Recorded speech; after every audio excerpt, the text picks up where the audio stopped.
오늘 우리에게 주신 하나님 말씀은 창세기 35장 1절부터 7절까지 말씀입니다. 구약성경 52면 창세기 35장 1절부터 7절까지 말씀입니다. 이 계시의 말씀을 제가 받들어 읽어드릴 때 살아계신 하나님의 음성을 들으실 수 있기를 바랍니다. 하나님이 야곱에게 이르시되 일어나 베델로 올라가서 거기 거주하며 네가 네 형 에서의 낯을 피하여 도망하던 때에 네게 나타났던 하나님께 거기서 제단을 쌓으라 하신지라.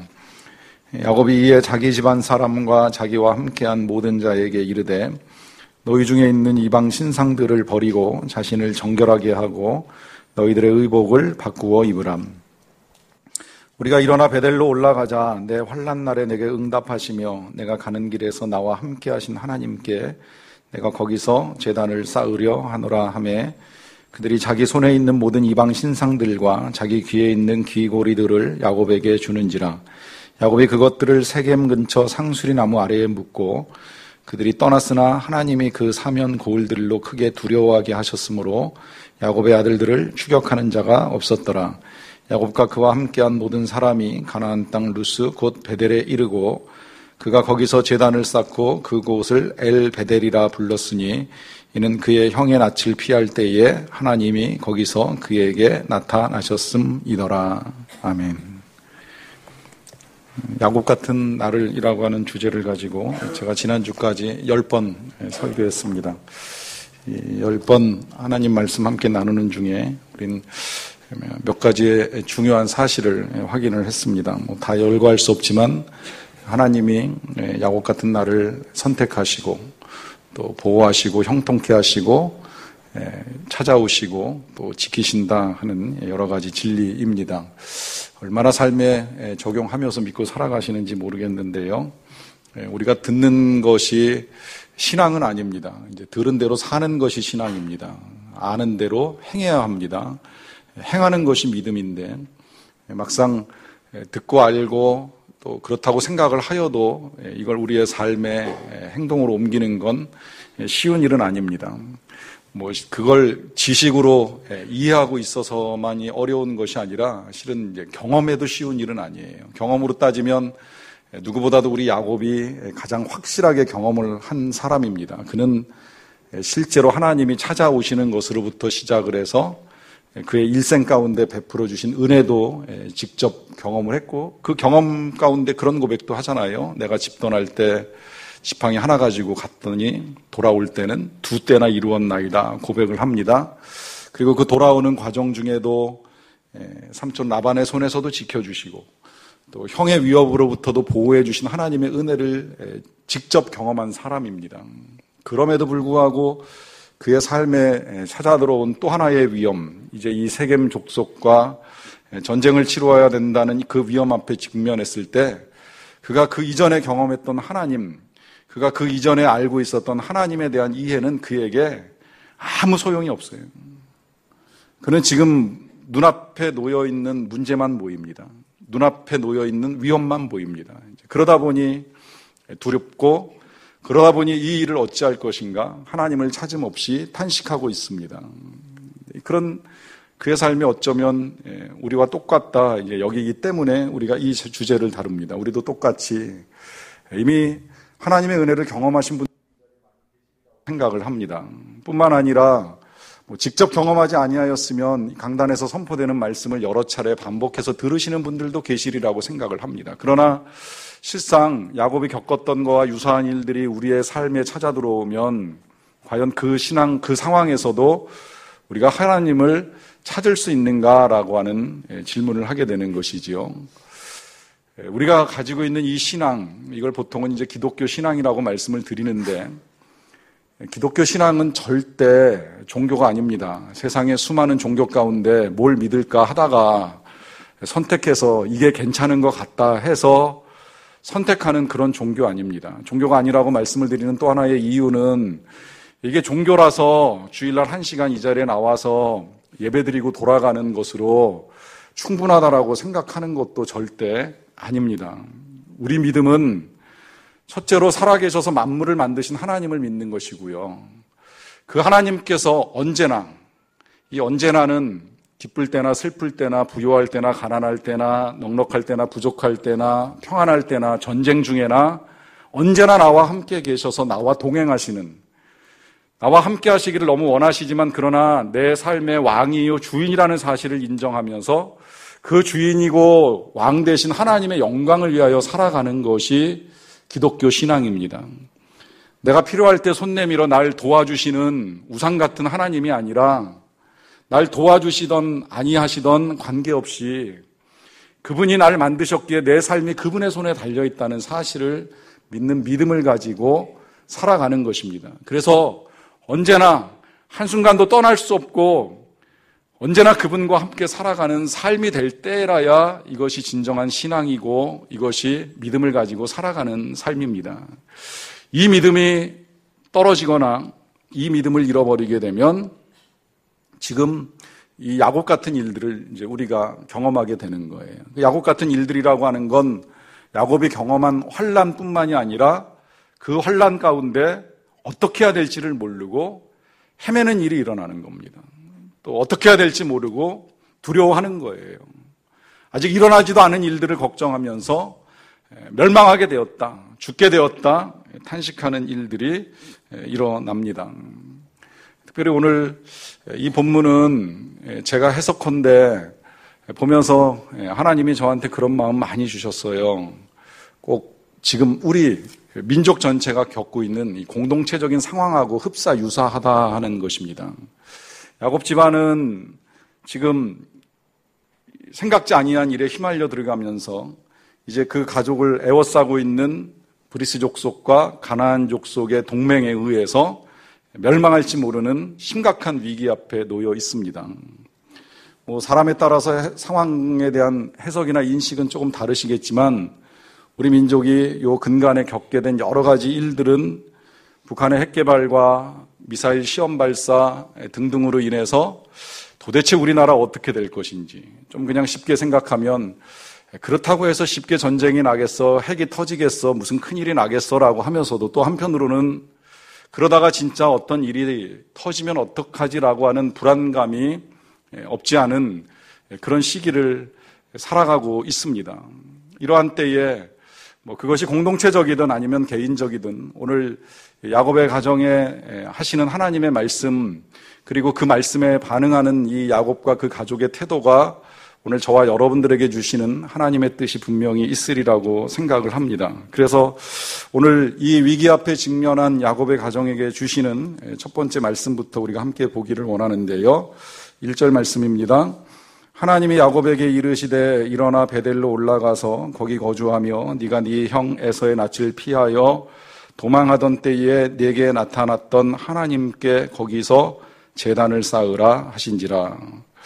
하나님이 당부합니다. 베델로 올라가라. 그리고 거기 거주해라. 그러니까 완전 이사 가라는 거예요. 지금 세겜 땅에서 거주지 옮겨라 하시면서 끝자락에 말씀하시기를 거기서 제단을 쌓으라 그래요. 이 제단을 쌓으라는 말씀도 액면 그대로 그냥 이해하면 마치 종교행위 해라, 제사 드려라, 예배 드려라, 예배만 드리면 된다 이렇게 말씀하시는 것처럼 들릴지 모르겠는데 분명히 그거 아닙니다. 하나님 만나자 말씀하시는 거예요.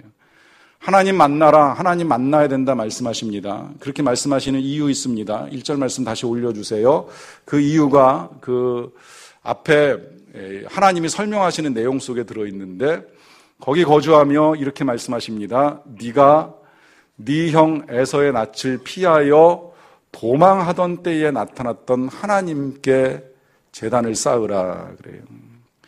왜 하나님이 이렇게 길게 설명하시는지 어느 정도 이해하시리라고 생각을 합니다. 그 설명 속에 네가 네 형 에서의 낯을 피하여 도망하던 때라고 하는 말씀 사용합니다. 이때가 어느 때인지 아시죠? 이때가 한 20, 30년 전에 야곱이 형을 속이고 아버지를 속이고 축복을 가로채고 난 다음에 형이 이 동생 야곱을 죽이겠다고 마음먹은 때예요. 그때 야곱은 죽을지도 모르는 두려움에 집을 떠날 수밖에 없었어요. 그리고 떠났던 그 첫날 밤에 그는 홀로 베델이라고 이름하는 광야에 누워서 오지도 않는 잠을 자기 위해서 뒤척거리던 시간이었습니다.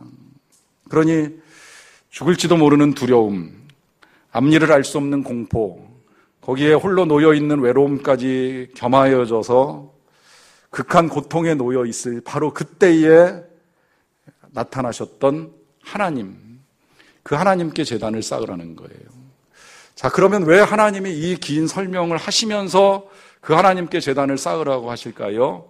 그때 하나님은 그렇게 나타나셔서 얼굴만 보여주신 것이 아니지요. 분명히 야곱에게 약속하셨습니다. 몇 가지의 약속을 하셨는데, 하나는 너를 지켜주겠다.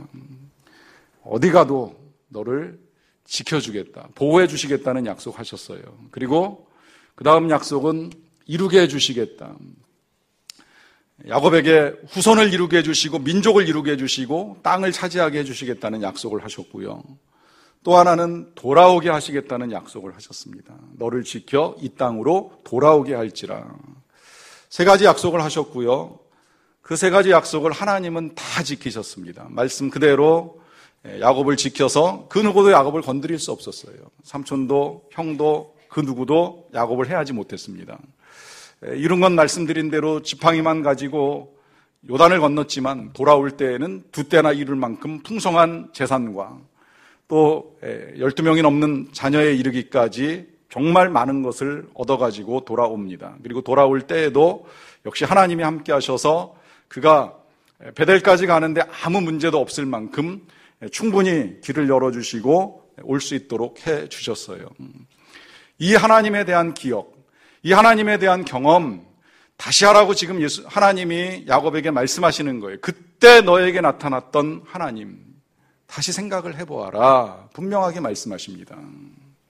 왜 말씀하시는지 이유는 더더욱 명확해지는 것이 그 하나님을 기억해야 지금 겪고 있는 이 상황에서도 그가 두려움을 이기고 나아갈 수 있기 때문입니다. 여러분, 우리가 어떤 일을 겪든지 그게 공동체적이든 개인적이든 관계없이요. 혹시라도 지금 처해 있는 상황이 힘들다, 아니면 두렵다 하는 생각이 들면 여러분들이 하셔야 될 좋은 일 가운데 한 가지는 과거에 내가 힘들 때에 나를 도와주셨던 하나님에 대한 기억을 좀 더듬어 보세요. 이걸 이렇게 생각을 하셔도 좋을 것 같아요. 내 인생에 있어서 가장 힘들었던 시간, 정말 더 사는 것보단 죽는 게 낫겠다라고 하는 생각이 들었던 그런 때 혹시 있으시면 한 번쯤 생각을 해보세요. 그 정도는 아니더라도 도대체 이건 언제 끝나는 일이야? 이 일이 도대체 언제 끝날 수 있지라고 탄식했던 시간이 있다면 그 시간을 생각하셔도 좋습니다. 그 시간을 생각하시라고 말씀드리는 이유는 여러분들의 아픈 상처를 다시 들춰내고 싶은 것이 아닙니다. 그때 그 힘들었던 것이 지금도 여러분들을 힘들게 하고 있지는 않으리라고 생각을 합니다. 그때 힘들었던 건 틀림이 없지만 그럼에도 불구하고 오늘 이 자리가 있도록 도우신 하나님의 은혜가 분명히 있었다는 것입니다. 그걸 우리가 기억할 수만 있다면 지금 우리가 겪어나가는 이 상황이나 이 자리가 아무리 힘들고 어려울지라도 그 하나님이 지금도 살아계시고 그 하나님이 나와 함께 계시기 때문에 이 상황도 능히 이길 수 있다는 믿음을 가지고 나아갈 수가 있기 때문입니다. 그 증거가 이 야곱의 고백 속에 분명하게 드러나요. 지금 하나님이 올라와 그 하나님께 제단을 쌓으라 하시는 말씀을 듣자마자 야곱이 가족들을 이끌고 가기 위한 준비를 하나가는데 그 준비 중에 3절에 이런 고백을 합니다. 우리가 일어나서 베델로 올라가자. 내 환난 날에 내게 응답하시며 내가 가는 길에서 나와 함께 하신 하나님께 내가 거기서 제단을 쌓으려 하노라 그래요. 여기 고백을 보시면 야곱이 베델로 올라가자고 가족을 권고하면서 하는 말이 내 환난 날에 내게 응답하시며 내 가는 길에 나와 함께 하신 하나님이라는 고백을 합니다. 기가 막힌 고백이지요. 그가 이제 다시 기억을 해낸 거예요. 잊어버렸던 하나님을 다시 찾은 거예요. 찾고 나서 보니까 그 하나님이 이런 분이셨어요. 내가 어려움을 겪을 때에, 내가 힘들 때에 나를 도와주신 하나님, 나의 인생길, 그 바다나람까지 갔다 오는 20여 년의 여정 중에 늘 함께 하시면서 모든 악한 것들을 막아주시고 오히려 부욕케 하시고 넉넉하게 하셨던 그 하나님께 내가 이제 제단 쌓으려 가려니 우리 함께 가자. 가족들과 종들을 불러 모으고 떠날 준비를 하는 거예요. 이제야 야곱이 하나님을 찾는 겁니다. 이것이 부흥입니다. 이것이 부흥이에요. 오늘 제목이 부흥케 하신 하나님이라고 하는 제목인데요. 이 부흥이라는 단어가 오랫동안 우리나라 기독교 역사에서 참 많이 오해가 돼가지고 부흥 그러면 기본적으로 우리 개념 속에 교회 성장으로 많이 이해를 합니다. 교회가 사람이 많이 모이면 부흥했다 이제 이런 표현 쓰는 일이 있는데 적절하지 않고요. 또 아니라면 이제 특별한 집회, 유명한 강사 목사님 오셔가지고 말씀 전할 때 이제 그걸 부흥성의 부흥 집회 이러는데 그 자리가 부흥의 자리가 될 수도 있고 안 될 수 있어요. 그렇게 말씀드리는 이유는 이 부흥이라고 하는 건 엄밀한 의미에서는 사람이 모이고 특별한 은혜가 임하는 것이 아니라 하나님을 떠났던 자가 하나님께로 돌아올 때 이게 부흥입니다. 이걸 성경의 용어로 바꾸자라고 하면 성경에서는 이제 주로 소성 내지는 소생이라는 표현을 사용을 하는데 죽었던 사람이 살아나는 것. 죽었다는 건 하나님을 떠났기 때문에 죽은 것이고 살아나는 건 하나님을 만났기 때문에 살아나는 거예요. 하나님을 떠났기 때문에 죽었다는 건 생명의 하나님을 잃어버렸으니까 호흡해도 죽은 거나 다른 것이 없는 것이고요. 하나님을 만났기 때문에 살았다는 건 생명의 하나님과 동행하기 때문에 그가 살아있는 사람입니다. 영원히 살아있는 사람입니다.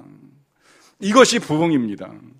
야곱은 세겜에 머무는 동안에 죽은 거나 방불했어요. 하나님을 떠났기 때문입니다. 그런데 그가 다시 베델로 올라가기로 결정하고 하나님께 나아오는 순간 그가 살아나는 것이고 이 살아나는 것이 부흥입니다. 이 부흥이 지금 야곱에게 필요했던 거예요.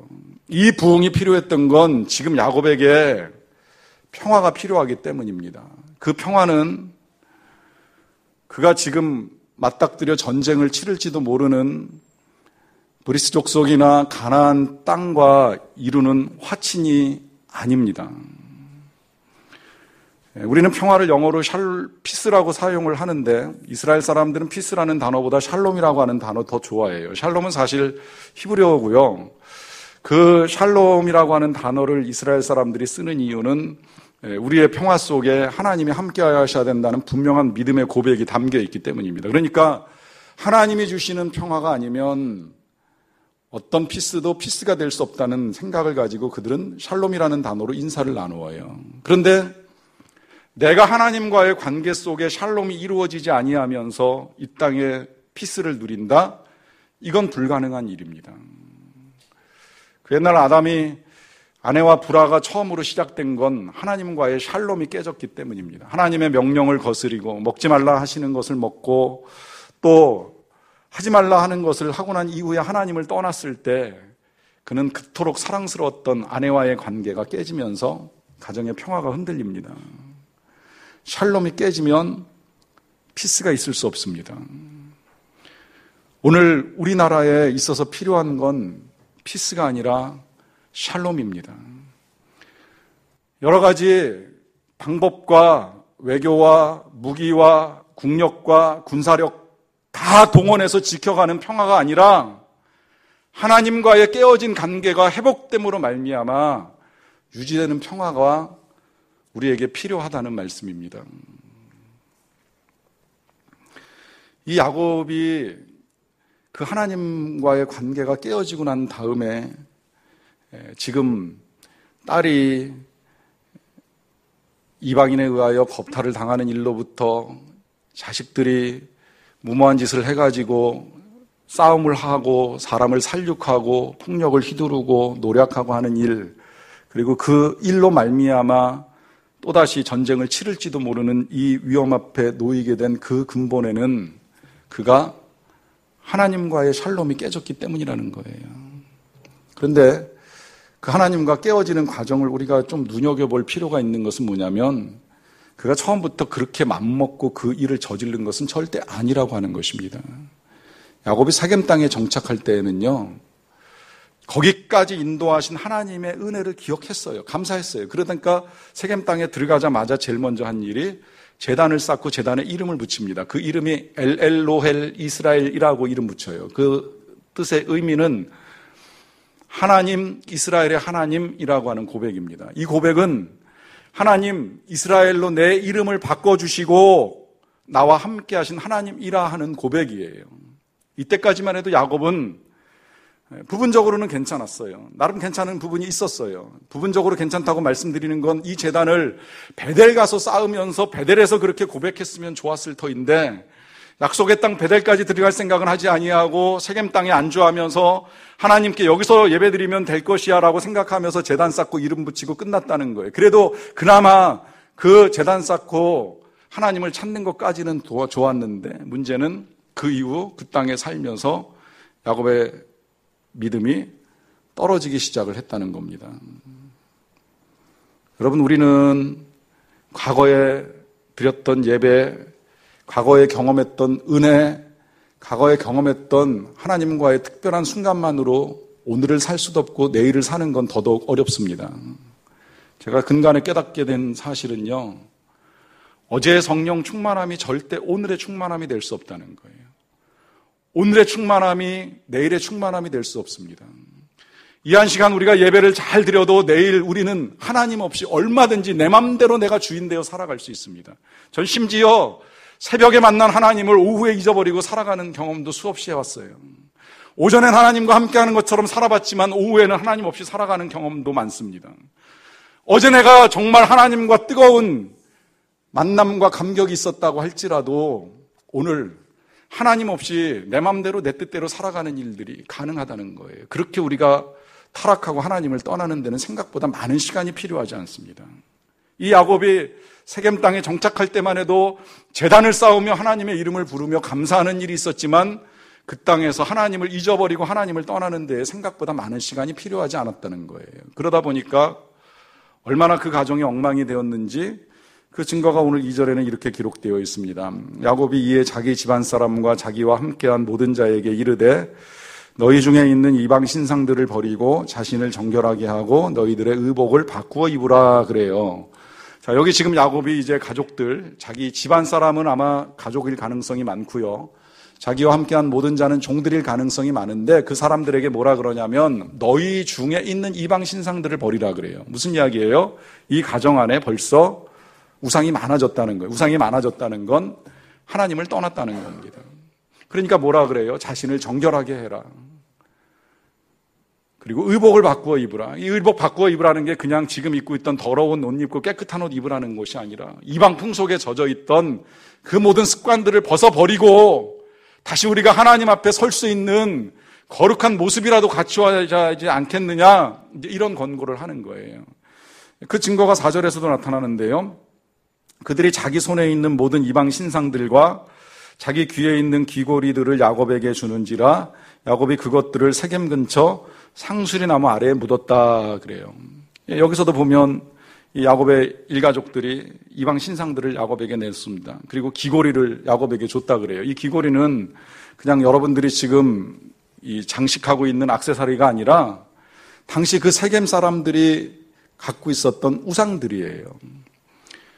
우상을 조그맣게 만들어서 귀에 걸고 다니는 겁니다. 걸고 다니는 이유는 분명합니다. 이게 우리를 지켜줄 거라고 생각을 하는 거예요. 이게 우리를 지켜준다고 하니까 이 야곱의 자손들도 그 지역 머물며 살면서 그거 뭐야 물어보다가 이거 우리 신이야. 이것이 우리를 지켜줘. 이것이 우리를 보호해 줄 거라 이렇게 생각을 하면서 그래 그러면 나도 그거 하나 얻을 수 있을까? 돈 주고 사든지 뭐 받든지 해서 차고 다녔던 그 귀고리들입니다. 얼마나 이 가정이 하나님을 떠났고 우상과 가까워졌는지를 알 수 있는 대목이죠.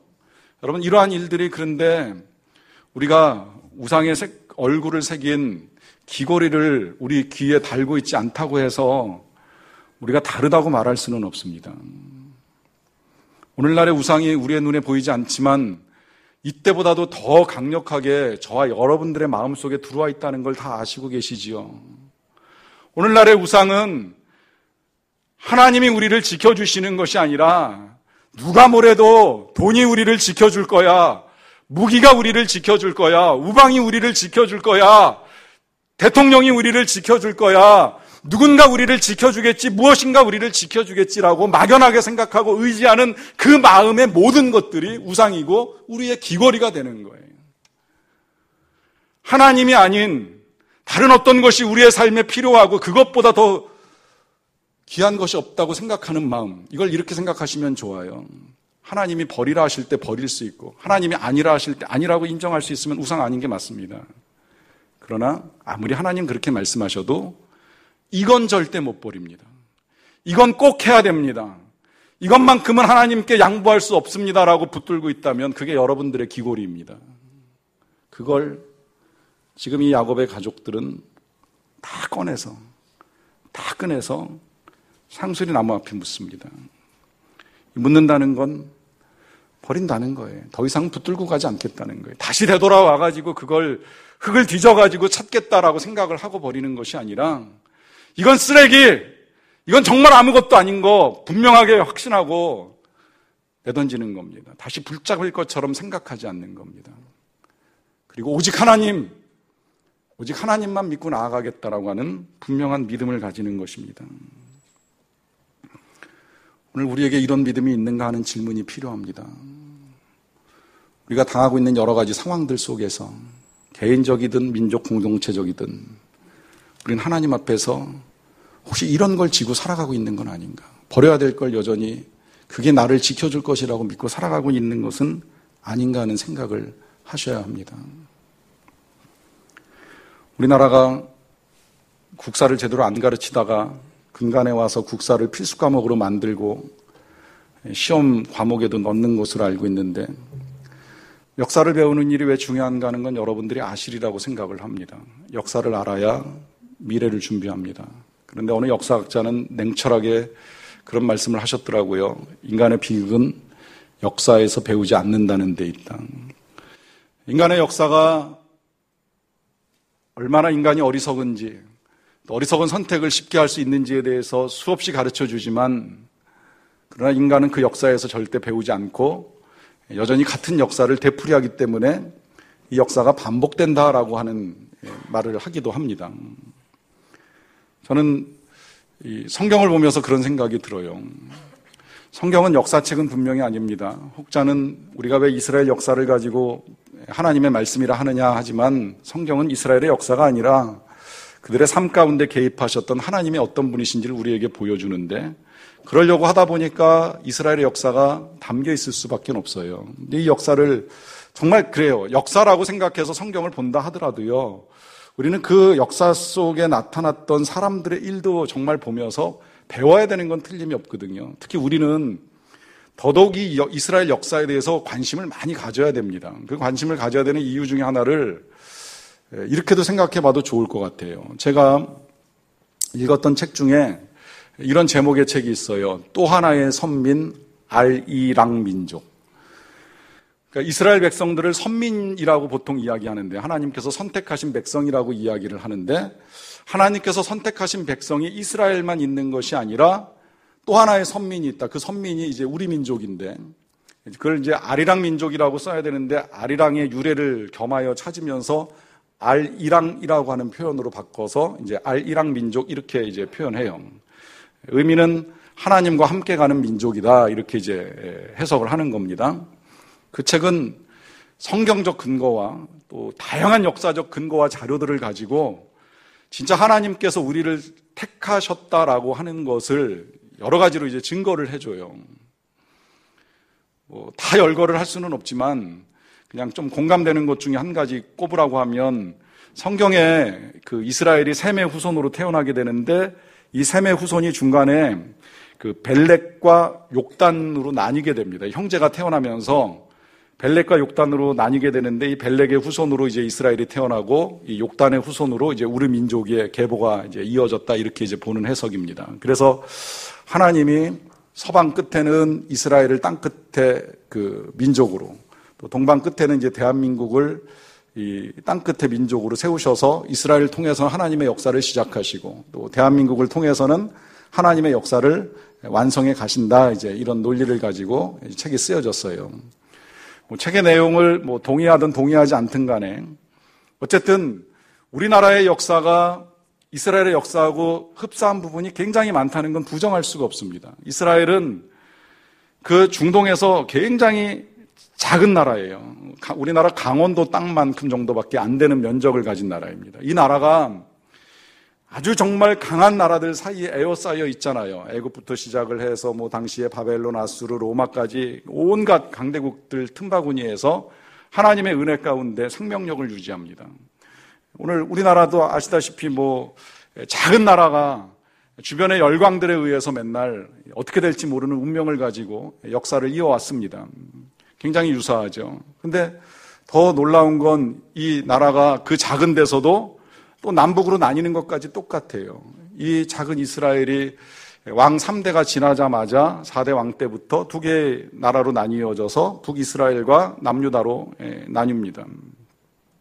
안타까운 건 북이스라엘은 나누기가 무섭게 하나님을 떠납니다. 하나님을 잊어버려요. 자기 나름대로 우상을 섬기고 그 우상이 자기를 지켜줄 거라고 믿고 살아갑니다. 하나님이 처음부터 그 땅을 멸하실 계획을 가지고 계시지 않으셨습니다. 분명히 그 땅, 그 민족 돌아오게 하기 위하여서 정말 걸출한 선지자들을 여러 명 보내요. 예를 들어 엘리야, 엘리사, 호세야, 아모스, 이 사람들이 보통 사람들이 아니거든요. 엘리사 알겠지만 그 능력이요, 그 옛날에 거의 예수님에게 버금가는 능력이에요. 사람 살려내고 여러 사람 먹이고 하는 이 능력은 거의 예수님급이에요. 이런 사람을 하나님께서 북이스라엘에 보내셨던 거예요. 북이스라엘에 보내셔서 왜 보내셨겠어요? 돌아오라는 거죠. 그렇게 살면 안 된다는, 하나님을 떠나면 안 된다는, 하나님을 떠나면 망할 수 있다는 걸 일깨우기 위해서 그 많은 선지자들을 보내면서 돌아오라 말씀하시는데 북이스라엘이 끝내 하나님께 나오지 않습니다. 하나님을 떠납니다. 그 결과 BC 722년에 멸망을 합니다. 아수르에 의해서 완전히 멸망합니다. 이걸 가장 가까이에서 본 사람들이 남유다 사람들이에요. 왜 망했는지를 모르지 않습니다. 다 알고 있습니다. 그 민족이 하나님을 떠났기 때문에 망했다는 걸 모르지 않아요. 그럼 어떻게 해야 돼요? 돌아와야 돼요. 이 남유다 사람들만이라도 하나님께 나와야 됩니다. 그런데 이 남유다 사람들이 하나님께 나오지 않습니다. 물론 거기도 선지자는 있었어요. 이사야부터 예레미야 등등의 유명한 선지자들이 죽을 힘을 다하면서 어떤 경우에는 목숨까지 잃어가면서 그 백성들에게 분명히 선포합니다. 돌아와라. 돌아오지 아니하면 멸망한다. 분명히 전했지만 끝내 돌아오지 아니한 그들은 BC 586년에 바벨론에 의해서 완전히 멸망을 하고 맙니다. 저는 근간에 우리나라의 여러 가지 상황들을 놓고 기도하던 중에 갑자기 그 생각이 들었어요. 우리가 또 하나의 선민인지 아닌지는 잘 모르겠지만 이스라엘이 걸어갔던 길과 똑같이 걸어가면 안 될 터인데, 그야말로 하나님이 택하신 건 틀림이 없는데 그 옛날 우리를 택하셨기에 아무것도 아닌 것처럼 보였던 우리 민족을 구별하셔서 하나님의 백성이 되게 하사 이 많은 사람이 순식간에 하나님을 믿는 민족을 이루어 주셨는데, 이 민족이 어느 순간 남북으로 나뉘어지고 북녘 땅은 독재자의 손에 의해서 많은 사람들이 고통을 받는 자리가 돼버리고 말았는데, 저 북녘 땅에도요 선지자가 없었던 게 아닙니다. 하나님의 뜻을 전하는 선지자가 많았어요. 귀한 목사님들이 다 북녘에서부터 나왔어요. 평양에서부터 나왔어요. 오죽하면 평양이 제2의 예루살렘이라고 할 만큼 대단한 도시였어요. 굉장한 성씨였어요. 그 도시가 범죄의 온상이 되고 폭력의 온상이 되고 전쟁의 소굴이 되어서 오늘 우리를 위협하고 있는 이 시대에 직면할 때까지 그 나라의 멸망, 그 북녘의 고통을 보면 오늘 이 남유다 같은 남한에서 살아가는 우리들은 어떻게 살아야 되는지를 이 역사를 통해서 분명히 배워야 됩니다. 하나님이 오늘 이 말씀을 통해서 저와 여러분들에게 들려주시는 음성을 들을 수 있어야만 합니다. 그런데 질문을 해보게 되는 건, 과연 우리는 하나님을 제대로 믿고 있는가? 하나님을 정말 제대로 섬기고 있는가? 그저 제단만 쌓아놓고 내 맘대로 살아가면서 이 세상의 풍속을 따라가면서 이 세상의 문화를 따라가고 이 세상의 가치를 따라가면서 아무 문제 없을 거야 라고 살아가고 있는 것은 아닌지요. 그렇게 살아가다가 뜻하지 아니한 일들을 당했던 야곱과도 같은 일들을 저지르다가 이제 내가 어떻게 하나, 이제 나와 내 집은 멸망하게 되었다라고 하는 두려움에만 사로잡혀 있는 것은 아닌지요. 여러분, 지금 우리에게 필요한 건 다시 하나님을 찾는 일입니다. 그 어떤 것이 우리를 지켜주는 것이 아니라 하나님이 우리를 지켜주셔야만 합니다. 하나님이 우리를 지켜주지 아니하시면 아무런 소용이 없습니다. 바꿔서 하나님이 우리를 지켜주시면 이것이 진정한 평화요 안전입니다. 5절 말씀으로 한번 확인해 볼까요? 그들이 떠났으나 하나님이 그 사면 고을들로 크게 두려워하게 하셨으므로 야곱의 아들들을 추격하는 자가 없었더라. 보세요. 야곱, 그리고 야곱의 가족들은 죽지 않았습니다. 멸망하지 않았습니다. 하나님께서 그 주변의 모든 고을들로 두려워하게 하심으로 아무도 추격하거나 해하지 못합니다. 전쟁은커녕 그를 추격조차 못하는 일이 일어나는 겁니다. 하나님이 하시기 때문에 일어나는 겁니다. 하나님께서 지켜주시기 때문에 안전한 것입니다.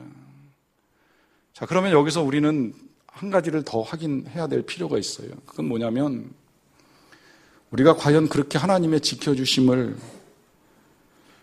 구할 만큼 또 얻을 만큼 우리가 하나님과의 샬롬을 제대로 누리고 있는가라고 하는 질문입니다. 그걸 확인하기 위해서는 이렇게 질문을 하셔도 좋을 것 같아요. 여러분, 전쟁을 두려워하십니까? 그 전쟁을 두려워하는 이유는 진짜 무엇입니까? 전쟁으로 인해서 겪게 될 고통, 가난, 이런 것들 때문에 두려워하십니까? 혹시라도 그런 두려움이 있으시다면 그보다 더 무서운 멸망을 두려워하십시오. 여기서 말씀드리는 멸망은 지옥에 빠지는 멸망을 말씀드리는 겁니다. 전쟁은 길어야 몇십 년 우리의 삶을 괴롭히는 일로 끝납니다. 그러나 우리가 하나님과의 관계가 회복되지 않아서 하나님을 떠나 있음으로 말미암아 겪게 될 지옥의 영원한 형벌은 영원토록 우리를 고통에 빠뜨립니다. 꺼지지 않는 불에서 영원한 멸망 가운데에 하나님을 떠난 그 고통의 탄식으로 끝나지 않는 아픔을 주님이 분명히 말씀하셨습니다. 우리가 두려워해야 될 건 바로 그 멸망, 그 지옥, 그 고통입니다. 또 이렇게 한 가지를 더 확인할 수 있습니다. 그래도 전쟁이 무서운데 그 전쟁이 무서워서 하나님을 찾는 이유가 과연 어디에 있느냐라고 하는 질문입니다. 이 땅에서 우리가 누리고 있었던 부요함, 내지는 편안함, 내지는 건강함, 안위함, 내 마음대로, 내 생각대로, 내 뜻대로 하고 싶은 일들을 하면서 살아갈 수 있는 이 나의 욕망의 실현이 이루어지지 아니하므로 두려운 전쟁이라면 그 또한 우리가 하나님과의 관계가 회복되지 않은 증거입니다. 우리가 진짜 하나님을 바르게 믿고 하나님을 바르게 섬기면서 이 기독교가 종교가 아니라 신앙이라는 사실을 분명하게 인식하며 살아가는 사람은 내 편안함이 삶의 목적이 될 수 없어요. 내 부요함이 삶의 이유가 아닙니다. 오직 삶의 이유는 한 가지, 하나님의 영광뿐입니다. 하나님을 만나기 위해서 준비하는 것입니다. 오늘 만나든 내일 만나든 지금 만나든 수십 년 후에 만나든 내가 사모하는 나의 예수님, 그 예수님을 영광 가운데 만나기 위하여서 오늘 내가 살아가는 이 하루의 삶 가운데 하나님의 영광이 나의 삶을 통해서 이 땅에 나타나고 그래서 하나님이 살아계신 걸 누군가는 볼 수 있게 하고 그가 하나님께로 나아올 수 있도록 도와주는 일, 이것이 우리의 삶의 진정한 이유고 목표여야 됩니다. 이것이 아니라 내가 좀 편하게 사는데 왜 핵이 나를 위협해? 내가 좀 부유하게 살고 싶은데 왜 전쟁으로 우리를 다시 가난하게 만들려고 하느냐라고 하는 이 두려움이 엄습하고 있다면 그러면 진짜 두려워할 건 하나님과 우리의 사이에 깨진 걸 두려워하셔야 되고 내가 하나님을 떠나 있는 걸 두려워해야 되고 내가 하나님의 영광을 볼 수 없는 걸 두려워해야 되고 그 영광으로부터 내가 영영이 떠날 수 있다는 사실을 두려워하며 살아야 합니다. 오늘 이 야곱이 수년 동안에 하나님을 떠남으로 여러 가지 어려움들을 겪지만 한 가지 잘하는 게 있어요. 그걸 오늘 우리가 좀 볼 필요가 있어요.